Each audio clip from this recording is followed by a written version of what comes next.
Yeah, we're live. It is 11:07. Kind of an odd time, but that's okay. We got to get these in. Everybody's got a lot of stuff to do. It's Christmas season. Got to do shopping. Got to do all kinds of stuff. Make sure to take care of all your peeps. And by the way, uh, you can tell your significant others out there that I don't want a tie. I don't want socks. I, I, I just want a camshaft for Christmas, or a carburetor, or a turbo, particularly a turbo. Or any other kind of performance part, springs or injectors or whatever, lifters. Excuse me. That would be the greatest thing to find under the tree is like performance parts, because that's so much better than, like I said, getting socks or whatever. We do occasionally need socks. In fact, when I went with my buddy Jimmy, we went down to Florida to go hunt for the pythons down there to try to help eradicate some of the invasive species. That was a fun trip. That was really cool. I got to see lots of cool stuff. I hadn't been out into Florida and gone out into the Everglades and stuff. I hadn't done that. And that area, that's like my jams. I mean, there's snakes and all kinds of cool stuff out there. And I dig all that stuff. But when we went down there, the reason I'm talking about socks is because when we went down there, and normally I just wear tennis shoes or whatever, but I got boots for that. I forgot who they were, from Brunt or one of those guys. And I got boots for it and realized that all the socks I had are like little running tennis shoe socks, not with the little fuzzy balls on the back of them, but they're all, kind of those kind of socks. I'm like, yeah, I can't be wearing boots like that in the swamp with stuff like that. So we had to stop by. We stopped by the big giant gas station that they have there. What's the name of that big gas station that they have that everybody goes? It's like a giant store, and there's like 100 gas pumps and stuff. It's really cool. But I was able to get socks there, so we were able to go in and get the long, normal kinds of socks that you wear, especially with boots, so that the boots don't rub on your stuff. So occasionally, sometimes we do need socks. That's my point in this long diatribe of a story. But today we want to talk about turbocharging, and and it's an interesting thing because I put a video up yesterday about what's it worth on turbos. And so, as we know, turbos vary dramatically in how much power they can add. Depends on a lot of things. Depends on, what is your desired power output. It's the first thing that I tell everybody. And for some reason, I'm still not getting through to everybody on, well, what turbo should I pick for my 408? Well, do you want a 600 horsepower 408, a 700, 1,000, a 1,500?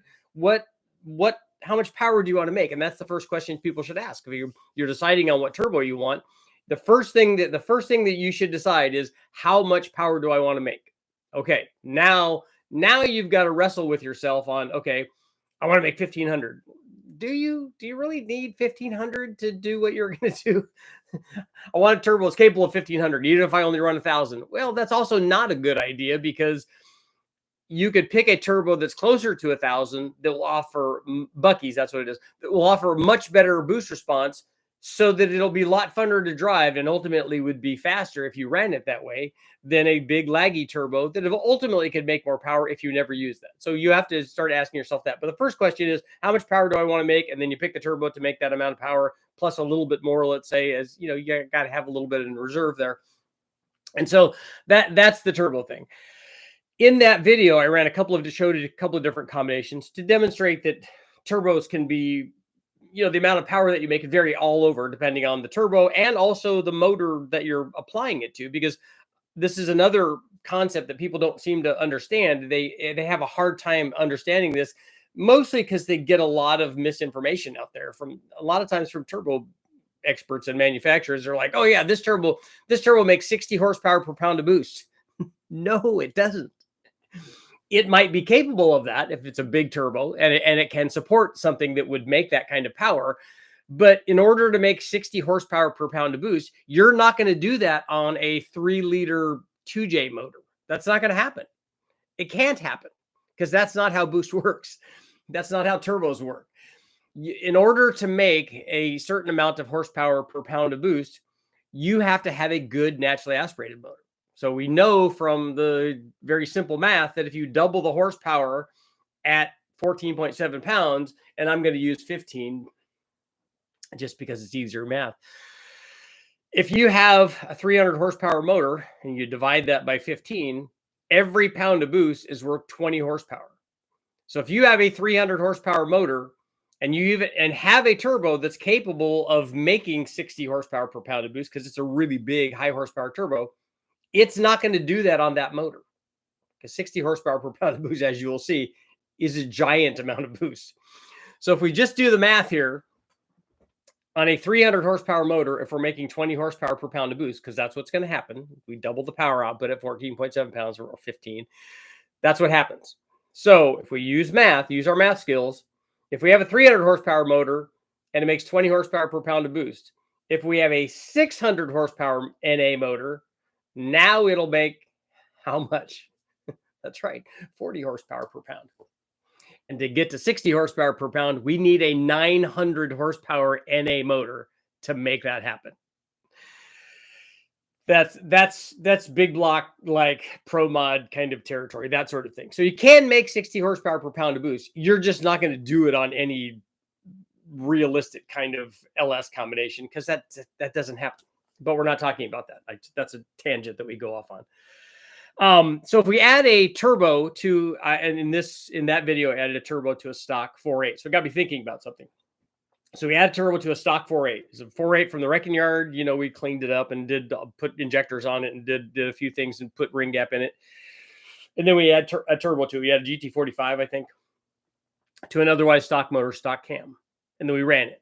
And it made 330 horsepower, 335 foot-pounds, stock NA with headers on it the way that we run it. And then we added a turbo and it made 524 and 529 foot-pounds. So still, you know, we were able to put a turbo on it that was able to make basically the same amount of boost all the way through the curve. It varied just a little bit, but not by very much. So we were making more torque and horsepower NA. And because we had the same amount of boost, we were making more torque than horsepower under boost, because it just elevates the curve of what the naturally aspirated combination is. We've seen that time and time again. As long as you don't have a weird boost curve that's going to skew that, that's what happens. Like we see in a centrifugal blower deal, we have a weird skewed boost curve that's really low down low and gains at the top. And so we alter the power curve relative to the NA motor. See what happens. That happens because we don't have a consistent amount of boost. Not because the blower, it does do things differently, but on the turbo combination, so we ran it with a stock one. On the 5.3, I also did that. I just didn't put that in the video, that part in the video. So on the 5.3, we ran the motor stock, and then we put a camshaft in it. In this case, we put my low buck truck camshaft, available at richardholdnerperformance.com. We put which is actually a really good turbo cam, because not because it's dedicated to usage with a turbo, but because it makes really good low speed power and mid-range power and top end power. But it makes really good low speed power, so it spools the turbo up really well. And that's really what most people want. But they want the turbo to come on, because then you have all the turbo-y goodness going all the way through the curve, and it's awesome. That's what turbos do. And you want that to happen earlier, so milder cams like that low buck truck camshaft that I have to offer work really well. What I didn't put in that video is that we ran the turbo. We ran both combinations NA. We ran the stock cam and we ran my cam, and my cam picked up like about 60 horsepower, like it does. It went from, let's see here. Yeah, it went from 350 to 355 to 420 or something like that. Somewhere at 420, 422, right in that range. And lots more torque. 381 foot-pounds to 417 foot-pounds. So it did good. Adding the camshaft just made it a much better motor, much more powerful motor. And then we added the turbo to that, and we ran it at a couple different boost levels. We ran it at more boost levels, but these are the two that I put in the video. We ran it at like 7.5 pounds, and it made 628 and 620 foot-pounds of torque. And then at 17 pounds, it made 922 and 886 foot-pounds. So it did good. And I did that to show you that a lot of guys think that, okay, I'm making a lot of power, like I need to make 1,000 horsepower, so I need a stage 2 or 3 or 4 camshaft. No, you don't. You just need the same camshaft. You need a camshaft that did the thing that you wanted it to do, has the kind of chop that you want, works with a stock converter, has good low-speed boost response, makes the turbo come on. And then if you have a 1,000 horsepower turbo, I would argue that becomes even more critical, because the bigger the turbo is, the more you need the low speed boost response. But because this motor made more than 400 horsepower, made 420 horsepower, 422 horsepower, getting to 1,000 is just multiples of that. You know, we get 14.7 pounds, we got 840, and then another 6 or 7 pounds or whatever, they're at 1,000 horsepower. That's all that it takes. And if you have 1,000 horsepower turbo, it will easily do that. But my question is this: we know that all that happens. We've been over that many times.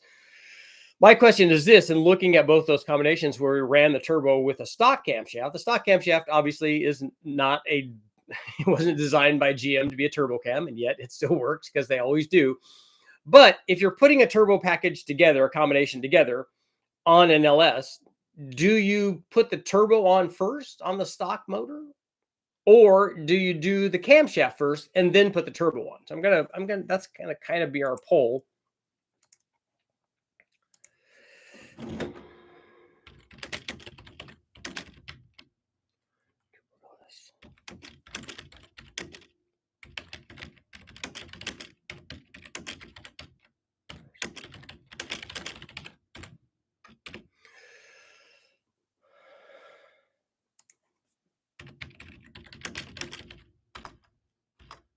Okay, on a Camden Turbo LS, do you install the cam first and then the turbo? So the question is, when guys are doing turbo LS motors, do you put the turbo on and run it around with a stock camshaft and tune it and do all that stuff, and then run it around as a stock cam turbo deal? You know, run it at 7 pounds or 10 pounds or wherever you want to run it at, and then put the camshaft in later on? Or do you put the cam in first and then run it around with the cam only and then put the turbo on? I kind of think it's more the second one. I think guys are more likely to do a cam on it first as their first upgrade and then do the turbo. And there are good things about both of those. And so real quickly, if you have an NA motor and you put the turbo on it and a stock cammed motor, and you put the turbo on it, and you put your injectors on, you put your pump on, you do your tune, all that, make all that work. That's a really good starting point later on for putting the cam in, because you have the motor. It's not making as much power. You're obviously not running a ton of boost if you got a stock camshaft on it anyway. Most guys are not. But you get all the bugs worked out. You get your turbo setup working. You make sure nothing's leaking. You get your O2s working and all that, and all that stuff simple. And you get it working and it works. And then you put the camshaft in it. Then you can start making a lot more power. Because obviously, if you put a camshaft in it, one that gains 60 horsepower, like that low buck truck camshaft, it's going to gain a lot more because you have 7 pounds of boost on top of that. So it makes a lot more of a power gain in doing that, even if you kept the boost the same. You can now obviously run more boost and make more power if you have the fuel and all that for it. And you can make a ton of power with that. Like we said, easy to go more than 1,000 horsepower if you have a 1,000 horsepower turbo on a cammed LS. The other way is also good. You can get the combination running, put a camshaft in it, do your cam swap, get it tuned. But if you're going to do that, and in either case, if you're going to do that if you're starting off with a stock motor and putting a turbo on it, you're going to need to have a big pump and big injectors. And when you choose those things, make sure that you choose them so that later on, when you do the cam and run even more power, give yourself lots of room. There's no benefit to running an injector that will just make the power output that you're trying to make. Always go way bigger on the injector and way bigger on the pump. All of that works out good. So if you're only trying to make 600 or 700 horsepower, you should have 1,000 horsepower worth of fuel supply. Just do that.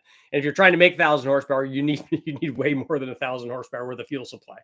Same thing with doing it the other way. If you put your cam in first and you know that later on you're going to do a turbo, or your goal is to do a turbo, put the 1,000 horsepower fuel system on there so that you can do that later on. There's no downside to that. You're going to have it tuned anyways. So them taking away 50% of fuel or 70 or 75% of fuel, it doesn't matter. If you have an 80-pound injector in there or a 40-pound injector in there, they can tune it and make that work regardless. It's really, really easy to do. Excuse me. So all of that stuff will work. So that won't be a problem. But like I said, make sure that you do that ahead of time so that you're not putting 40-pound injectors in it and then go, oh, now I'm going to add a turbo. Now I need 80s or thousands or whatever. Just do that to begin with. And so you're going to have it tuned. They'll be able to work around, especially in that range. They'll be able to work around that and make all of that work for you. So it will be, it will all work out good. I myself really like the idea of doing a turbo on a stock cam. We know the stock cam works. We know that it idles good. We know that it drives around good. We know that it gets good fuel mileage. We know that it has good low speed response. We know that it will spool the turbo up. Yes, it's not going to make the power that the bigger cam will, especially out at the top. At 6,500, it's going to be way down. But the cool thing is that if you're want a stock cam, you want all those things, more than likely you're not trying to make a whole bunch of power anyways. But like on this 4.8, one of the things I pointed out in the video is on the 4.8, the 4.8 is lacking torque. That's the single biggest complaint about a 4.8. We all love it. It's small. It's cool. I get it. It's very, very cool. And we all have a soft spot in our heart for the little 4.8. But it makes less torque than a 5.3 and a lot less torque than a 6.0. I have a video up where I compare the stock versions of those on the dyno.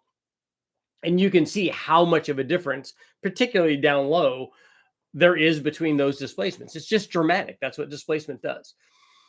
So if any of them can use a turbo, the 4.8 more than the others can use a turbo, even on a stock cam deal, just so that you have more torque. And this thing made like a ton of torque everywhere. I mean, we made another 200 foot-pounds of torque, and you would notice something like that.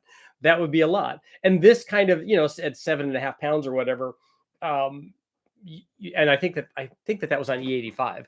So we were able to have the timing and stuff in it. So it'd be less if you didn't have all that stuff going for it. But that's still a ton. Even if you added 100 or 150 foot-pounds of torque, that's a dramatic change in what a 4.8 has to offer, particularly since they use that not in lighter weight performance cars like a Camaro or a Corvette, but in trucks. And so of all of them in a big heavy truck, you need, guys want torque. And so a turbo on a stock 4.8, I think is like an awesome idea. Okay, let's see what you guys got going on. How's our poll doing? All right, 83% saying yes. Let's see. On a cam and turbo LS, do you install a cam first? So we got mostly cam first, guys. That's good. Knowledge, what's going on? Depends on when you have the engine pulled out. Yeah, that's true too. And I agree with that. If a lot of guys, and I'm a firm believer in that, is if the motor is out and you're taking it apart, do all the stuff that you're going to do to it. Don't take it out, take it apart, do one thing, and then later on have to take it back apart or take it back out and take it apart and do it again. Just do it all once. Winston, what's going on? B&R Jets in the house. Scottish. Sean, Turbocentra. I sent you a question. I'm curious, if you aren't driving the thing around, how you know that supercharger combination is making boost, because it shouldn't make boost free revving. So I'm curious how you're gauging boost on that supercharged 1.8 liter Nissan. Is that a Sentra motor or something? Because that's kind of cool. Need some entertainment. Everyone in my house has some sort of plague. That's not good. Make sure you keep that in the house. Skipping work today to chase an electrical problem and my daily. I think a 4-link kit for the truck. Or you want a 4-link for Christmas? See, that's just put that on your list, man. Love a cam under the tree. Richard, do you have a personal email for information? Got emailed by someone, a part of your team, and was hoping to talk to the legend himself. Well, did you have a question? This is an even better place to get questions answered, because then I could just answer them directly. Truck plus cam 6-liter. What is a good stall over stock? Probably 2,500, I think, for that. Either way, I choose the camshaft first. Okay. Buc-ee's. Yeah. Buc-ee's. That was my first trip to Buc-ee's. I hadn't been to one of those. And we pulled in and Jimmy goes, yeah, we're going to go to Buc-ee's. I said, like, well, what's Buc-ee's? He goes, oh, wait, just wait till you see it.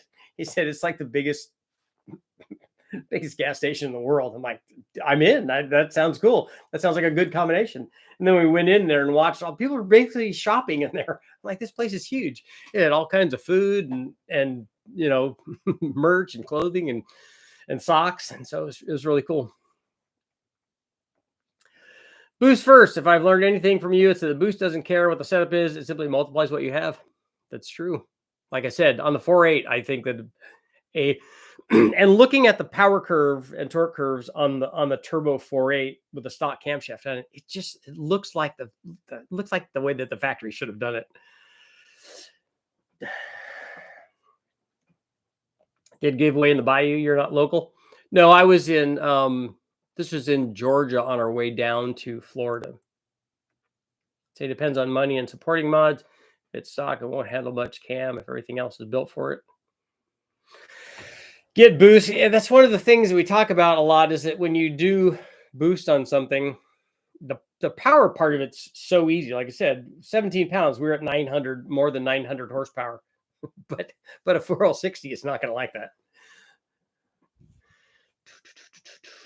Bobby, what's going on? Just recommended twin GT35s for everyone who isn't turbo yet. It'll make 1200 at the limit and will work at 600 to 800 power level, or a single S475. We're actually looking at some different turbos that I need to test, because I want to get something ideally that is better than a GT45 that will make more power and is more responsive. So we'll see. And certainly more responsive than a T6 S475. So we're looking at a couple different turbos that I want to test. Good turbo for 1,000 horsepower brakes. Good for 300. I don't see the problem. There you go. Can you actually afford 1,500 horsepower and build the vehicle correctly to use it all? 0 failures ever. I don't think 0 failures ever is really a thing for racing. But a 1,500 horsepower turbo actually is not very expensive, I've found, even for a single. But yeah, all of the other stuff is going to be expensive. ProCharged OBS. I just got my low buck truck cam and spring package. I'm going to put it in an LQ4. What's the best head gasket to use? I don't think head gaskets are an issue. If you have an MLS head gasket, if it's from Felpro or if it's a factory LS9, BTR also has some good head gaskets. All of those work. You won't find a problem with the strength of the head gasket unless you buy cheap stuff from China. You won't find that the head gasket is ever the issue. It's always a detonation issue or something else. I did a cam first because GMDOD. Yeah, that's not good. I do boost first and build the motor when the power numbers start making you scared for your connecting rods. No such thing as a 300 horsepower vehicle that never breaks, much less a 1,500 horsepower vehicle that ever breaks. Currently still building my first 4-wheel vehicle, going all in, forged, cam, boosted, cast factory heads though. Okay. Well, and as we've shown, if it's an LS and a lot of other motors, that you don't need to change the cylinder head if you're unless you're wanting to make a million horsepower. But if you're only making 500,000, the stock heads work good. Best cases, you only brake traction. That's right. It's better than braking wind. How do you imagine increasing static compression ratio and then boosting with the same heads, increasing static compression ratio with CC deshrouding?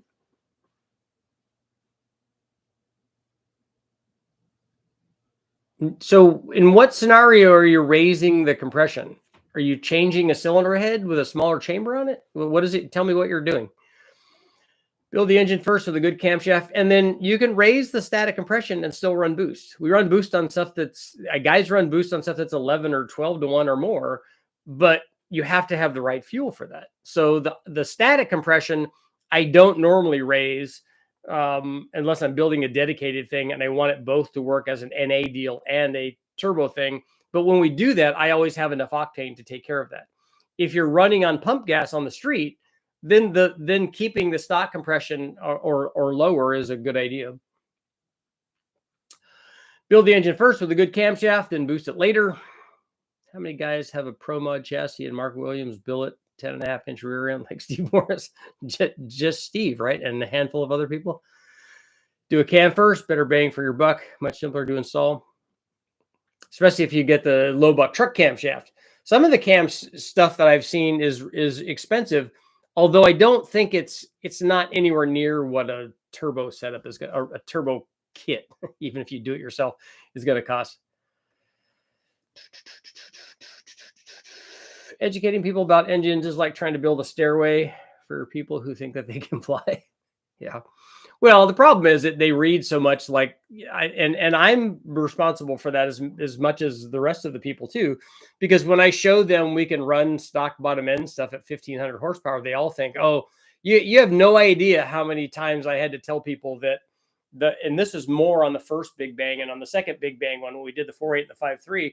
Like, I want to build a motor like that for my drift car. I'm like, no, you don't want to build a motor like that for your drift car, because it's probably not going to make one lap. Turbo first, cam first, North Pole, personal preference. I'm going to have the same problem when I get this motor installed. 60s manual drum brakes and drivetrain, 1000 horsepower LS, and bi-supply tires. Sounds like you got a myriad of problems there. Turbo first on the 4-cylinder, cam first on the V8. Both together, stock engine versus a stage 3 cam are going to want different turbos. Well, they're not going to want different turbos if your desired power level is the same for both of them, and you just get it at a different boost level. So that's what I said. Pick your power number first, and then how you get there is a different thing. Is it a stock converter? It is with my camshaft. You get one fast stop from 100 miles an hour with 4-wheel drum brakes. Fast stop measured in 200 feet or more. Cam first with springs, so you don't have to worry about it. Yeah, cam and springs definitely go together. I did BTR stage 4 cam, Holley high ram, E85 tunnel ram, cold air on my C6, and it was all she wrote. No turning it up anymore. Turbo could have easily just went up with boost to double NA power for the same number. Yeah, building a high horsepower NA motor is way more expensive than building a similar power output turbo motor. And then the nice thing about the turbo motor is that you can go way beyond that. It's just, because a really nicely done high horsepower stroker LS thing is going to be really expensive. Cam first. What intake? Mr. Unknown Dreams. What is your intake question about? What's all that? What's all that nonsense?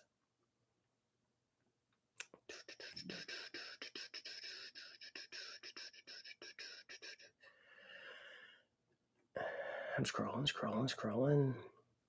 Here we go.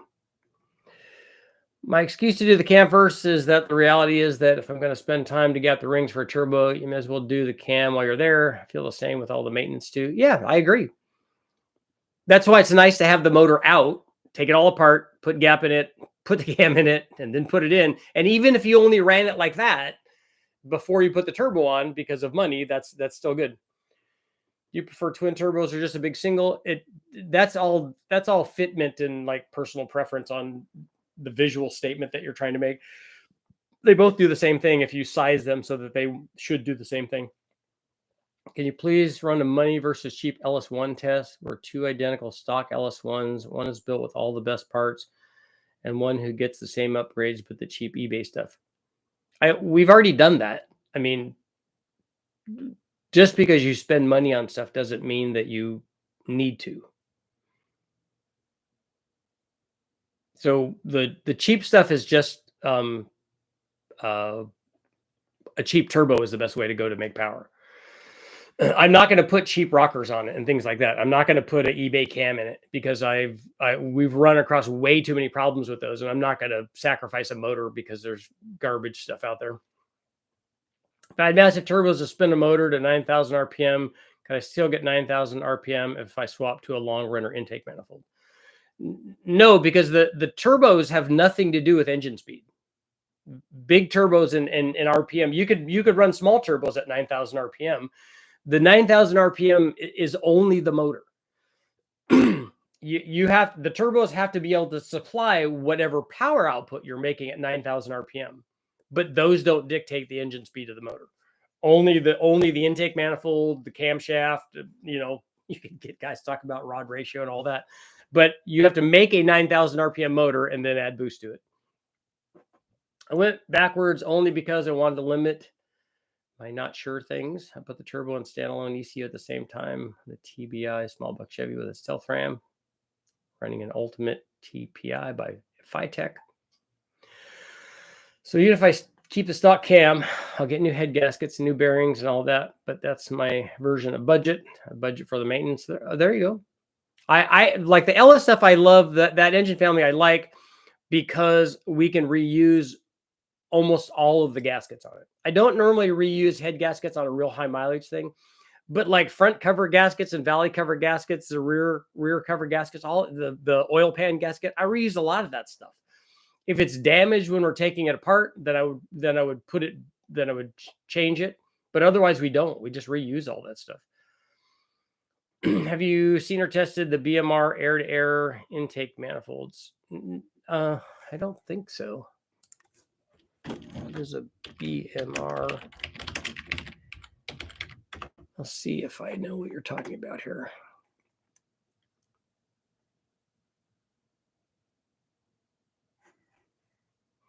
BMR air-to-water intake manifold. Okay, let's see what that is.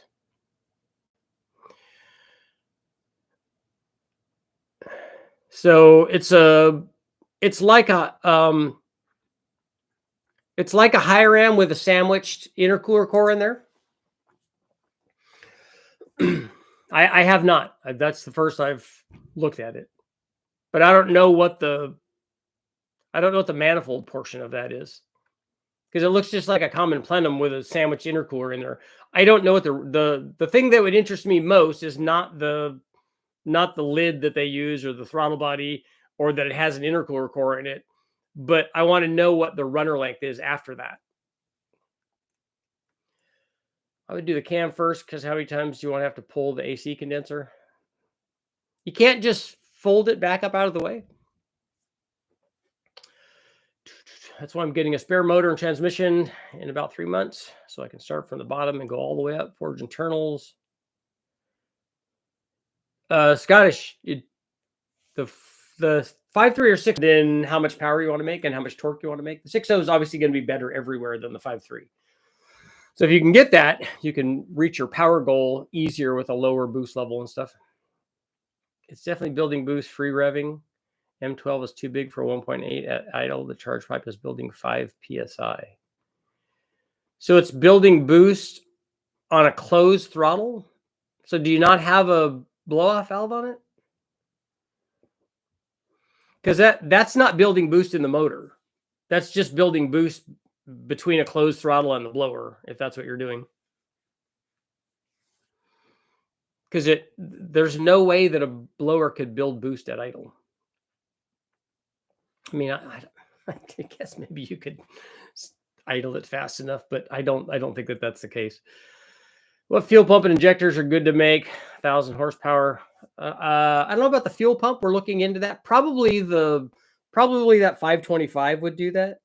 The Hellcat pump and injectors, 80s or 1,000 cc's. We have some for sale up on the store right now. How do you feel about an S366 on a 5.3? I only care about 2,000 to 4,000 RPM. Yeah, that's fine.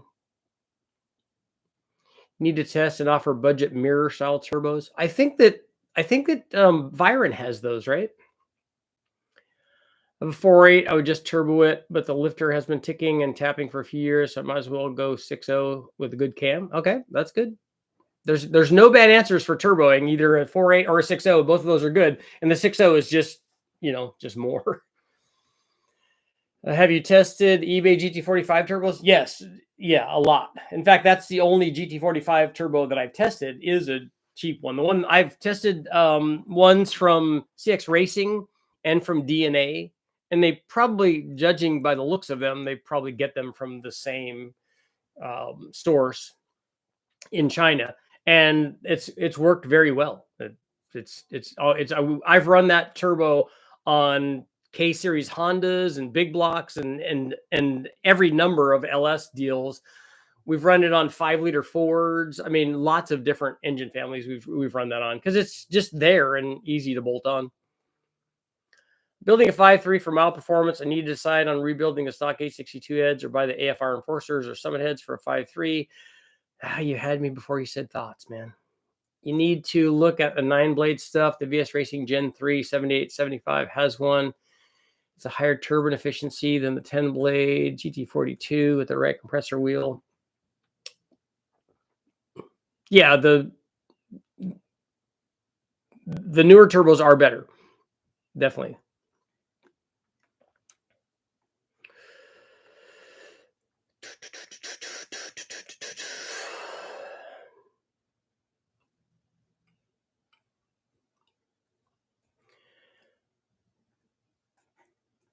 And scrolling.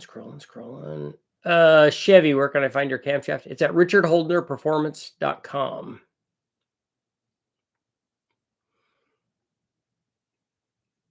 Man, I'm still scrolling back. Here we go. Thank goodness I found this channel, because I would have went the stage 1 turbo cam, which would have been horrible for me.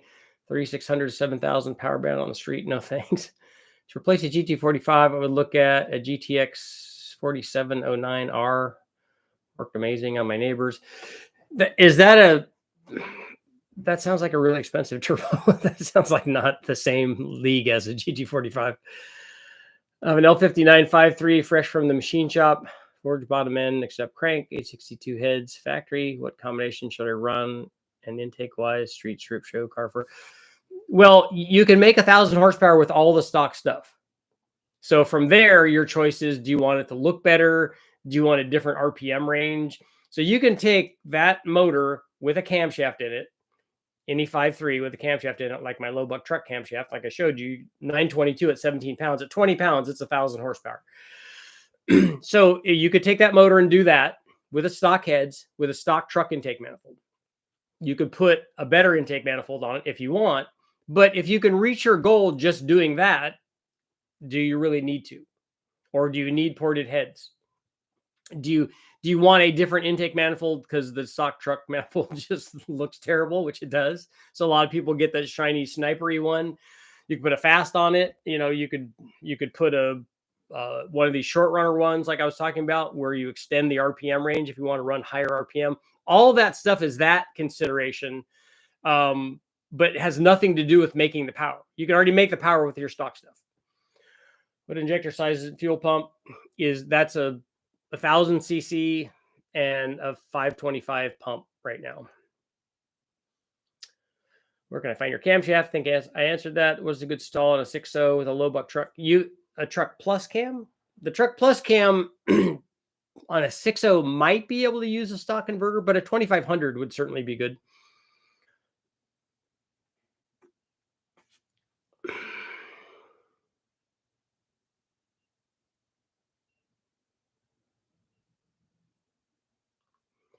Can you talk about how the LSA change moves the power band, but what else?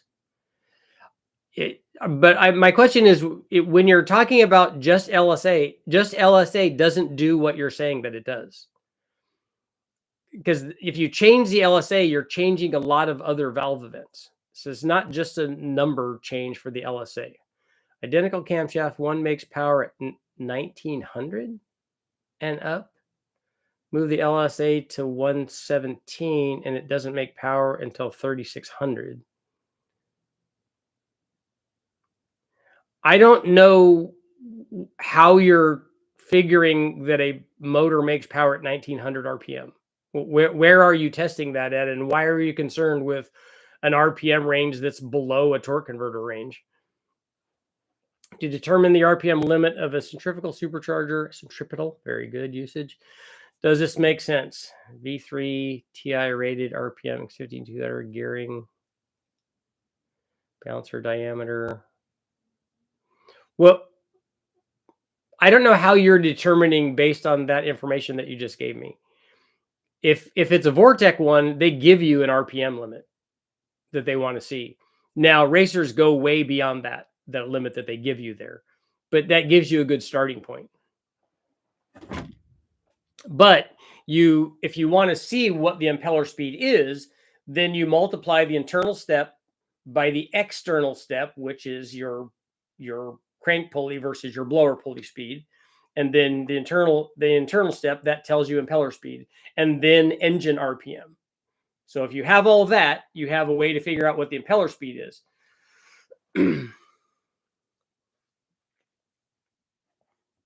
Yeah, it looks like you did that, Jericho. He's asking what I asked. Will it do 9,000 RPM even if it makes power? No, Mark. The turbo is not going to allow you. Is not going to turn your motor that makes peak power at 7,000 RPM into a motor that makes peak power at 9,000 RPM. You need to make the motor make power at 9,000, make peak power at 9,000 RPM. I mean, you could fudge it a little bit by having an ever increasing boost curve, but then you're going to blow the motor up. It's showing boost on my log. How are you seeing boost in the motor at idle? How does that happen?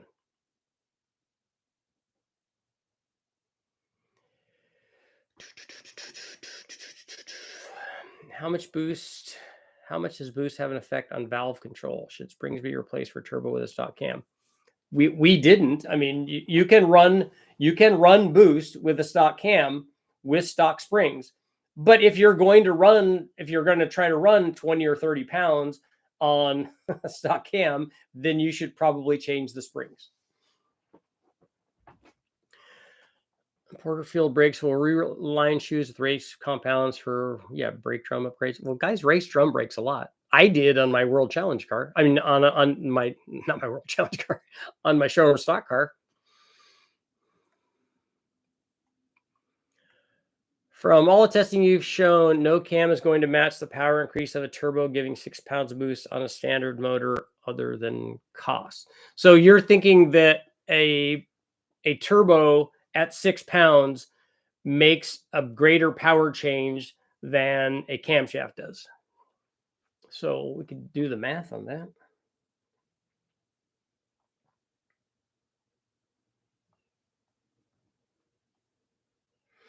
So that's a 40% increase. Yeah, that would be 122 horsepower on a 300 horsepower motor. So it's not going to, a camshaft's not going to do that. It will, even if it did do that, we could get more than 100 horsepower from a cam swap. But it's a really big cam, and it's going to do it at the horsepower peak, and the turbo is just going to be better everywhere. So 6 pounds of boost would be better from a power standpoint than a camshaft, but a turbo is also going to be more expensive than a camshaft.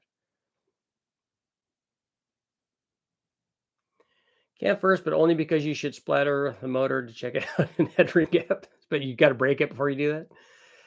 It has a blow-off valve now. The boost reading is in the intake. I had a separate probe in the charge pipe to see if it had boost leaks.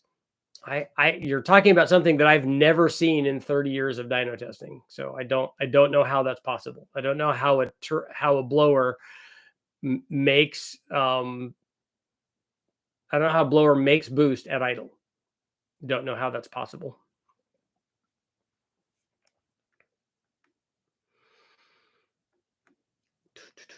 Because for one thing, what side of the blower is the throttle body on? Are you blowing through the throttle body, or are you drawing through the throttle body?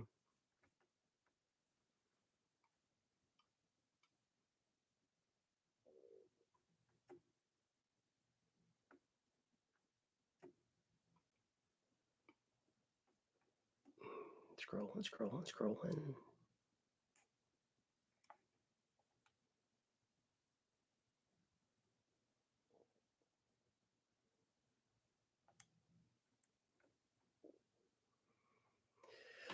Let's see, man.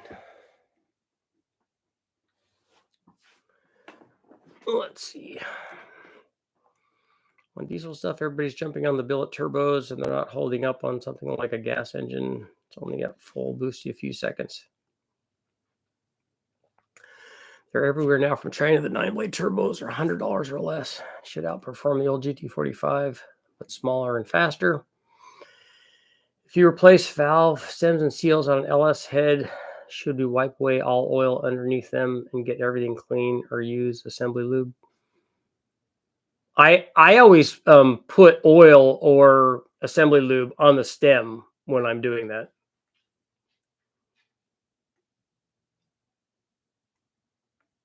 Building my first Turbo LS 6-liter with boost. What transmission do you recommend? Most guys would go the 4L80. I've heard that the low buck truck cam is the same as a truck Norris. It's the same. It will make the same power curve.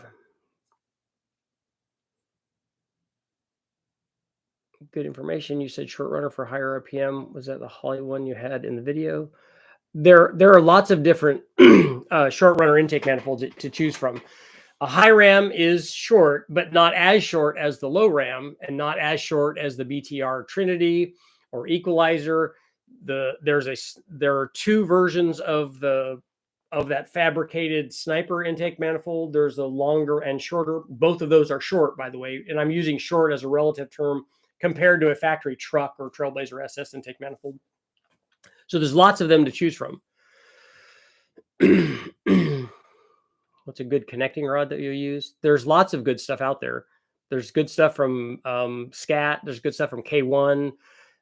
There's good stuff from Summit, their Pro LS line. There's good stuff from Bullet. There's no bad connecting rod out there.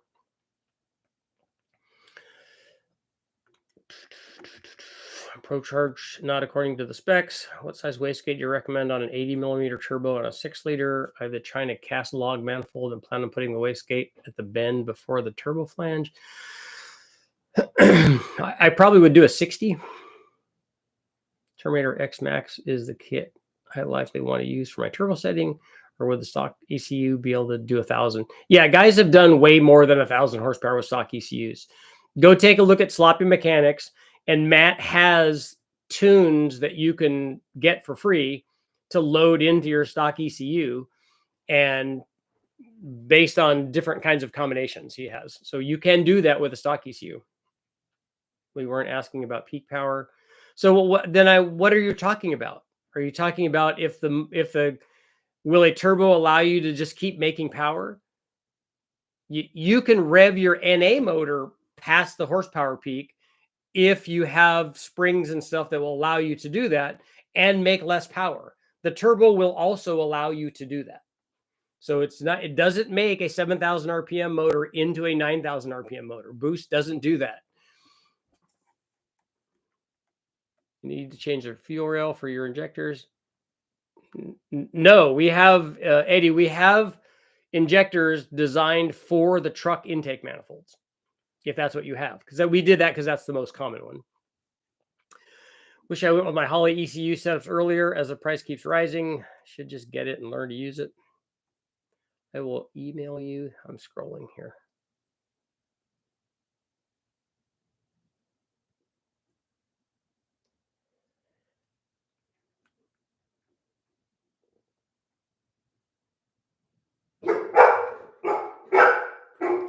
We'll email you the part number and the specs of the camshaft that I'm talking about. The 50 duration and lift is all the same in both camshafts. The power bands, what's advertised. But if you're looking at a power band that's advertised, that has nothing to do with what the camshaft actually does. So something that when it says that thing right here, oh, good for whatever to whatever, that's not a thing. That's not a data point. You can't use that data point for then comparing it to an LSA in a cam book. That doesn't do anything. Because you don't know what that thing idles at. You don't know what the power that it makes down low. You don't know any of that. You don't know what it actually does. And they don't know what it actually does because they more than likely have not tested them back to back. I definitely move Turbo Central. I definitely need to move the throttle body to the supercharger. That should help with the crazy airflow. Yeah, it's going to restrict airflow. But if you have a closed throttle, even if the supercharger is blowing into the throttle body, like we had with the little AMR blower blowing in on the Metro, when the throttle's closed, it's not making boost in the motor. It can't push boost past a closed throttle. And then also it can't make boost when the throttle's closed in front of the blower, because it just doesn't have enough airflow to do that. So that's why I'm confused. Might as well put the cam in before running the stuff. I did in the past. Sure, got the Holly and got used to it. Should have went with the Dominator. What's the world record stock cam turbo LS? I don't know. Are you talking about like a the most horsepower or whatever. And which stock cam would you be talking about? Because a stock LS9 cam makes more than 400 horsepower on a 5.3. So you can make a lot of power with that. If I had boosted in the intake after the throttle body, it should take off as the engine should act as if it's wide open throttle. Sounds like sensor replacement issue. That's a question. I'm blowing through it. I'm going to change it soon. Just concerned it would instantly blow apart. I picked up an Elma 7 iron 5.3 short block for $70. Nice. Is it worth building the Ford Stroker due to my low starting point? The rotating semi block have a bit of surface rust. Well, it depends on what you're trying to achieve. Is this going to be a turbo motor? Is it going to be NA? Like, what kind of power do you want to make? But that's a good deal if it's a workable, like, short block. If you're building an LS, don't plan on adding a turbo for years down the road. Are there downsides to adding a ring gap now versus later? So be an LQ4. The thing that I would look at is not that. There's no downside to adding a ring gap. There's nothing for you to worry about. If you're going to be taking the motor apart, do it now because the motor's apart. If you're not taking the motor apart, then just do it later. But if you are taking it apart, do it now. There's no downside to it. Of a 6.2 want to go with twin turbos, what would you recommend on connecting rods and cam? Well, first of all, on a 6.2, what is your desired power output? Because that aluminum block is not going to take a lot of power. The good aluminum block is a 5.3 or an iron block.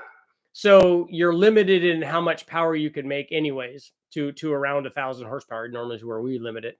There are lots of good connecting rods. You can do it with stock connecting rods. So anything that you go above that is better. The scat stuff is good. Like I said, K1, Bullet, the Summit Pro LS stuff, if they have that in stock, all that's good. On a stock LS2, I plan on boosting with an eBay GT45. Will I be okay low boost? Stock ring gap and stock valves. The valves don't matter. The ring gap thing, I would put ring gap in it. Because you don't know what the ring gap is. And you also I don't know how long you're going to be running boost, whether you're running it on pump gas or what you're trying to do. So it's all about ring temperature. If you put too much ring temperature in it, then they butt together and you break a piston. Finally made a live stream. 44 minutes into it. Yeah, we're getting close. Still new to cars. Is gapping the ring for oil passage? No, it's so that if the rings get too hot, the rings grow and they get temperature in them. And if they go together like that, then what they do is snag on the bore while the piston's going up and down, and then they snap the piston. At what point have you run into factory ring gaps on the LSLQ butt up and cause damage? Well, I don't know what you mean by at what point.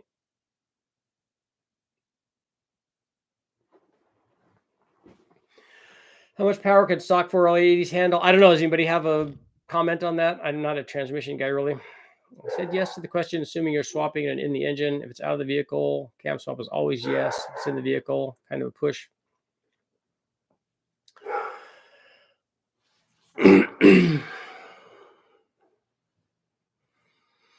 Why would boost need more valve spring? Because the pressure acting on the surface area of the valve. That's the answer. It'll do 9,000 while power falls off. Well, it will do 9,000 while power falls off NA. So if your motor can rev that high, you can rev it to 9,000 with or without the turbo.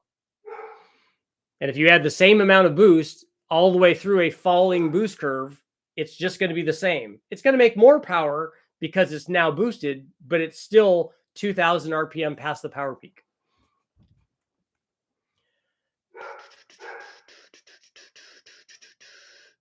In case of my Eagle, I can't run the same manifold for a 4-liter head as a 258 head since I'm wanting to swap the head before I build the turbo kit. I'm going to swap the cam. There you go. Will your injectors work on a stealth ram on a small block Chevy? They probably will, but I don't know what I think that the length of the injector is different than the injector that we would use on a stealth ram.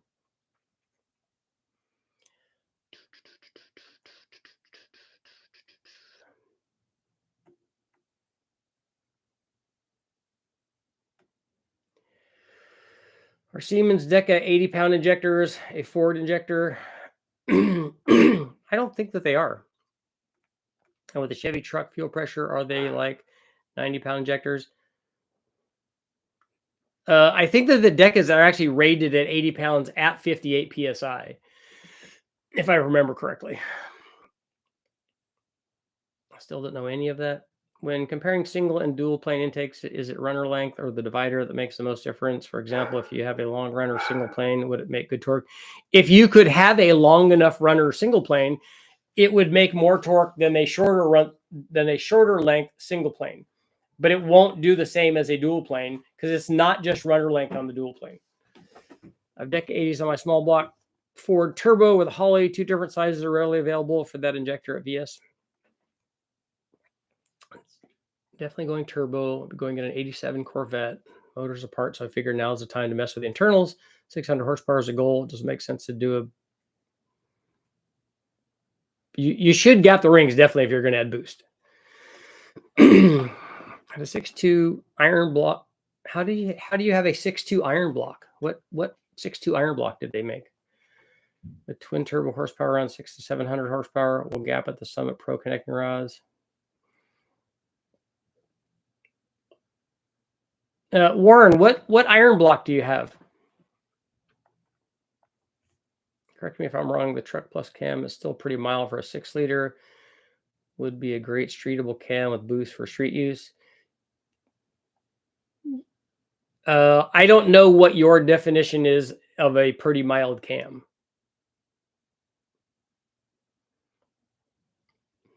$24 in my bank account. Based on my estimations, I think that I'll get 90 to 100 horsepower between the cam, head, and exhaust mods. So way worth it even pre-turbo. Okay, that would be a lot.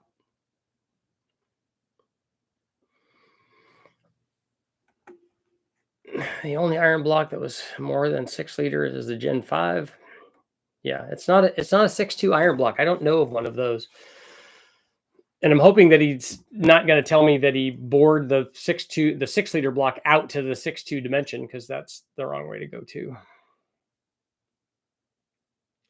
In your testing, has the Trailblazer SS intake lose power off idle? I've never tested anything off idle. We can't run wide open throttle at off idle.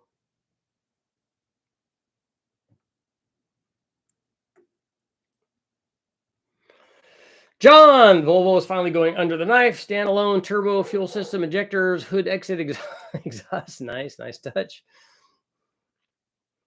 How close to the surge line should I worry about running? Having a hard time finding a small enough turbo that will also support the pressure ratio needed. Do you have a compound on that? I made a mistake of watching solid roller small block Ford setups on YouTube, and I'm envious. If he did bore it to 4065, he's about to have infinite bore size. It's just not necessary. It's not necessary to go that big. Would an aggressive cam on a 4.8 be milder on a 6.2? Yes, definitely. And even milder on a 408 or a 427 or a 495 like we ran. I missed my V8 XC90. Richard, you should be charging another $100 for both cams. Yeah, well, that was not my goal for this. My goal was not to make $1 million or really even closer to $100. My goal was to have good cams available out there at affordable prices that guys could trust and they knew worked and all of that. I'm just trying to help the LS industry. Trying to avoid going compound as it changes the class I have to run in. Okay. Yeah, that's the problem with getting too big of a turbo on that size motor. And you've done everything to make that motor efficient, right? Because helping the NA power output would help that surge line too. Any cams plans on showing the Truck Plus cam on a 6-liter? Yes, I will be doing that. Chevy 292 turbo confusion. Should I cut the number 1 header tube to spool the turbo, then route that exhaust back to the number 1 header tube exhaust? I would have to have a visual representation of what you're asking there. I don't know.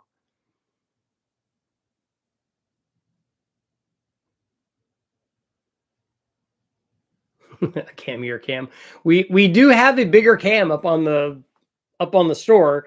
But it's the Brian Tooley Racing Stage 4 LS3 cam, because I do get asked once in a while, do you have a big cam? And so if you want a big cam with stock piston to valve clearance, that's basically it. That's the one that you would want.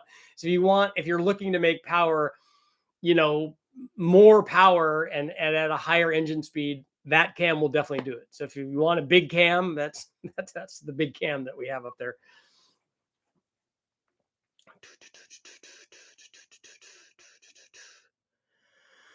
Guy from Motor Trend did a dyno comparison between a Gen 1 or Gen 2, the solid roller hydraulic. Yeah, that was Tony. And I like Tony. I like all of his stuff. And I don't care that he built the small block with a solid cam. I don't care about any of that, because I already did that video long ago with the 327 and the 5.3. My question to him, because I reached out to him and we had a live feed on it too. The 5.3 that he didn't make the power that it should. Not with the 220 cam. That was not even close to what it should have been doing. So no rolling anti-lag or launching anti-lag due to noise regulations. Okay. We need an affordable hot side piping dealer. I am thinking about, we are looking into doing a like turbo header, generic turbo header kind of setup, just so a guy could do that like in a truck or something.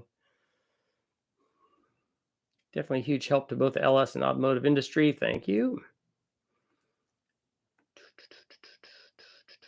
How's the project coming, Scott? I think my wife doesn't get why I think the old Volvos are cool. And I'm a sucker for I like the sedans, but the wagons even more so, I think. Stage 4 for the win. You don't want to be near the surge line. That's true. Is there a benefit of compound turbing a 408 stroker? Probably not, because I don't know of a situation on a 408 that you can't spool the turbo that you would want to make, 1,500, even 2,000 horsepower. So if you're trying to do a 3,000 horsepower one, maybe. But otherwise, the thing that we were talking about compounding his turbo is that he has a really small motor and he's trying to make a lot of power with it. And so when the turbo spools up, it spools up into the surge line because he just doesn't have enough motor for that size turbo until you start making lots of power, until things start getting happy.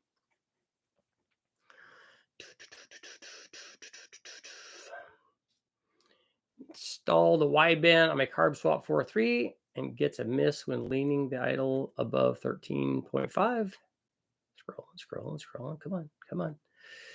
Could it be a lean cylinder due to poor distribution? Yeah, it could. Definitely could be a distribution problem. And also, I've seen carbureted stuff that doesn't want to run at 14.7. Doesn't want to idle there. Idle usually not too much of a problem, but sometimes doesn't want to cruise there. Are the 823 good heads? Yes, they are. Have the extra boost vented now, and it works great as a leaf blower. There you go.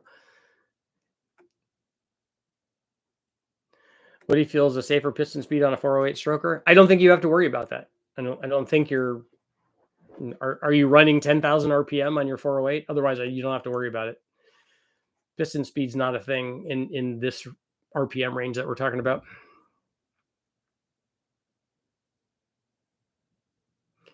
I like them. It's on a wide chrome muscle car wheel. Nice, racked side exhaust exit. Lots of white and chrome accents. Everyone thinks it's from the 60s. There you go. You got to do your thing, man. You got to do what speaks to you. Brian, do I need new pistons for twin turbo? Who's Brian that you're talking to?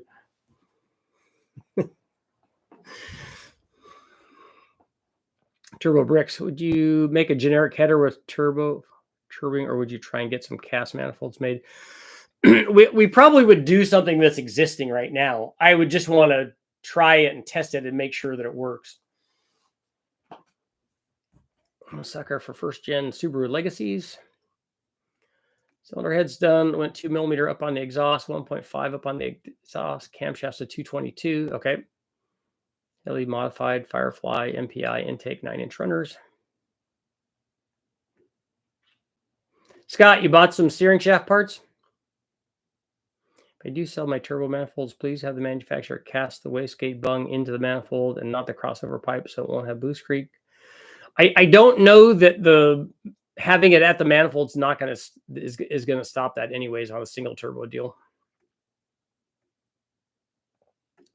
So many guys use stock manifolds. I think a Y, a few mandrel bends in the flanges for the outlets would be great. Second option would be a pair of V-bands for people who lop off the flanges. I'll sell you some better pictures of what I did to my Sentra. Oh, send you. I was going to say, wow, you're making that paper, man. Relax and have a pizza. I'm going to put more area under roof. 1,750 square feet.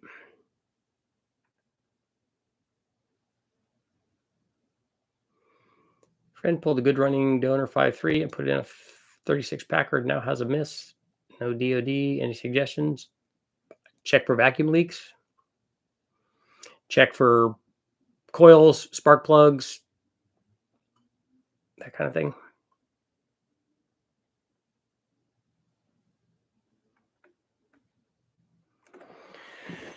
You're seeing a built V6, building a Duratec and a Taurus into a drag car. Makes 340 or so. That's good. The guys at the show shop used to do a lot of SHO Taurus builds. They did the they did 3.2s and 3.4s with those. And so they did ported heads. They had cams done by the guys at Webcam and stuff. And they did modifications to the intake manifolds, had them extrude honed or something. So do you recommend running two wastegates on a single turbo setup? I do. We do that on all of the engine dyno stuff we do because it seems to be more problematic on the engine dyno than it does on the street. I recommend doing whatever you have to get boost control because I think it's critical. Do you like the fitment and ease of installation on the hooker setup? I do. I do. And I think that would fit a lot of different applications with the underpipe that they use for various transmissions. And I think for stuff up to 800 or 900 horsepower, that's probably pretty good. Main bearing clearance advice. Kobo spring, light fox for mainly no prep track and getting ice cream with the boys. We usually put more main bearing clearance in the, I don't know if it's I don't know what block it is. It's an aluminum block. Is it a stock crank? The stock crank is going to move in the middle. So it's going to go like this. And so we put more main bearing clearance in the center. Like, I don't know, 2.8 or something, 2.9 thousandths, probably 2.5 or so on the others. What's the biggest lift cam you could run on a 6-liter or 706 heads? The lift has nothing to do with it, other than retainer to seal clearance. It's not a piston to valve issue. Is not based on lift. It's only based on duration. Cracking a spark plug, swapping the engine would be my luck. Yeah, that's all possible. We've all done that. Met a guy in Modesto who built land speed stuff with the Yamaha V6. Those are good motors, and they had some with superchargers on running 10,000 RPM, so they were pretty cool. Should make about 80 horsepower NA. That would be good if you could make 80 horsepower NA. That sets you up for turbo stuff, and I mean that'd be really good. Seems like all the cams available go up to 620 with street type duration numbers.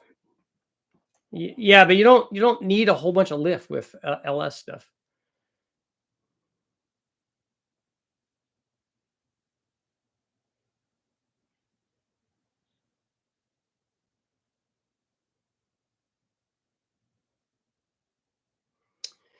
Warren, who is Brian that you keep talking about? Because that's not me. My name is Richard. If you go wild duration or you shave the heads or deck the heads, you got to check it. I just got but it has nothing to do with 620 lift though. I just got the eBay turbo setup, $700. It works great with a turbo upgrade. I'd say low timing or too lean could overheat or crack them. I know who's Brian. I have an LY6 stock 823. Some valves have pitting on the stem top. Thinking of replacing them with GM LS3 inlets. How real is the concern that the 2165 valves are shrouded on a 4-inch bore? Well, the GM runs them on a 6-liter anyways. They run those heads on them. I don't think you need, isn't that a stock valve size?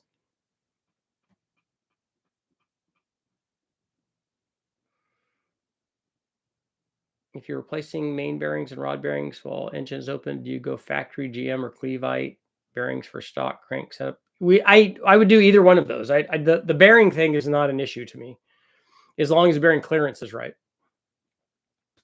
Trying to make 700 horsepower, go 66-pound injectors rated for 850 or 8. I would go with 83s. Brian isn't BTR. Maybe but I'm not that cool. I don't have a business like that.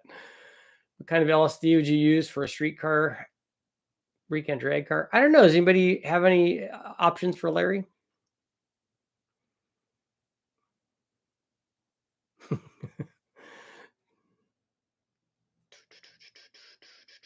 How helpful are piston oil squirters for cast pistons along with low boost levels? I don't think it's necessary. There's too many guys running around that don't have piston squirters on LS motors, particularly, that work just fine. I think a piston squirter, I would think about that being more necessary on like an endurance application, although Honda uses them and they work really good. Should they ever be deleted in a high RPM build to lessen rotating losses and to increase oil pressure to the mains? Well, you can get more oil pressure to the mains just by changing your oiling system. So that not getting rid of the piston squirters. I don't think I would delete them. He said BTR was your brand, so I thought that was your name. No, BTR is not my brand. What I said about BTR is that we offer that camshaft that he sells. We're a BTR dealer. So we have that one camshaft that he sells up on there only because people had asked me about a bigger cam. The cams that I have are not big. They're small and medium, but like I said, if 1,000 horsepower is small, then that's what it is. Would an inch 7/8 header be a good choice on a 706 headed low buck truck 6 liter, or would an inch 3/4 be fitting? Yeah, I don't think you're going to see a difference between those two. With all this cam talk, Brian Dooley could easily be mistaken for Richard. No, Brian's way smarter and is way cooler. 2165 is a stock, but the head chamber is standard bore. I know, but they use those heads on stock 6 liters. So obviously they're not worried about that.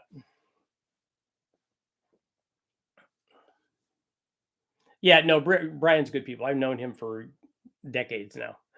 He's good people. He's the kind of person that when you talk about going into an industry like this automotive industry, he's one of the guys that I'm glad that I got to meet in this industry, because there's a lot of guys that I've met that I'm that I wish I hadn't ever met, but he's one of the guys. He's a real guy. My go-to for a street car these days is the Strange. Oh, for the rear end, yeah.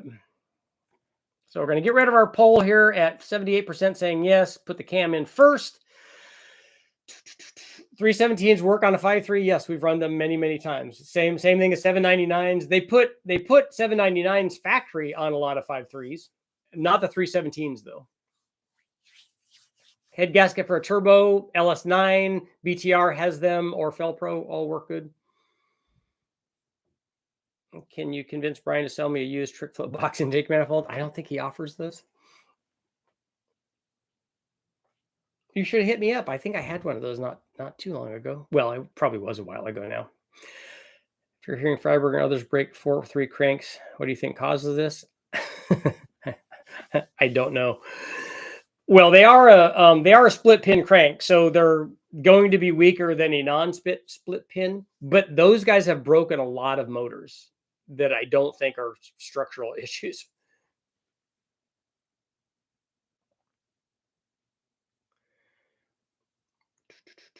Richard, what turbo kit? I don't have a turbo kit. I have turbo stuff that I've made for the dyno because we needed to fit what's going on with the dyno. So it's just a stock truck manifolds facing forward and then a Y pipe that I had built that Jason from JT Fab did for me. Anymore, I probably would just do it myself. But I had it, he made it so that it merges into a single 3-inch V band. So then I can run a T3 or a T4 or a T6 turbo using a 3-inch V band to that adapter, and I've made all of those. So that works just fine. but I don't have a kit that works in a truck or a vehicle yet, but we're working on that to be able to offer that on my store. For similar to exact specs, have you ever tested a hydraulic roller versus a solid roller? Does one have similar specs, produce different power? Well, it's hard to get them to be the same. The only way to do that would be to run the same cam with hydraulic lifters and hydraulic roller lifters and solid roller lifters, which you could easily do. You can make both of those work. I would argue that the hydraulic would make more power because, for the one reason that it could, was because there's no lash in it. So you have to run lash in a solid. So if you have 15 or 20 or 25,000 slash, whatever that cam wanted, because of the ramp rate, and then you don't have that now with a hydraulic. So the hydraulic has zero lash. So effectively the cam becomes bigger. On the other end of that spectrum is the hydraulic, compressing and not giving the actual cam lift and duration, the actual cam specs. That also happens. So which one of those is it doing? BTR needs a better showroom. Yeah, I don't think that they get a lot of walk-in stuff. Do I still go to the dyno? Yes, I do. Is it possible to make 1,000 horsepower with 317 heads? Yes, very, very easy. Just put one of my cams in on an LQ9. But if you have an LQ9, you have flat top pistons and a 317. Yeah, if you just put one of my cams in it and put 1,000 horsepower turbo on it, it will make 1,000 horsepower without any problem at all. The TrickFlow Gen X 225 heads ready for boost, or do they need upgraded parts? No, you should be able to buy a Gen X 225 head with a spring package in it that's designed for that cam, and then it will be fine. Tell everyone they need an 88 millimeter. Yes, they do. Everyone needs an 88 millimeter. On that note, it is time to go, but I'll see you guys all later.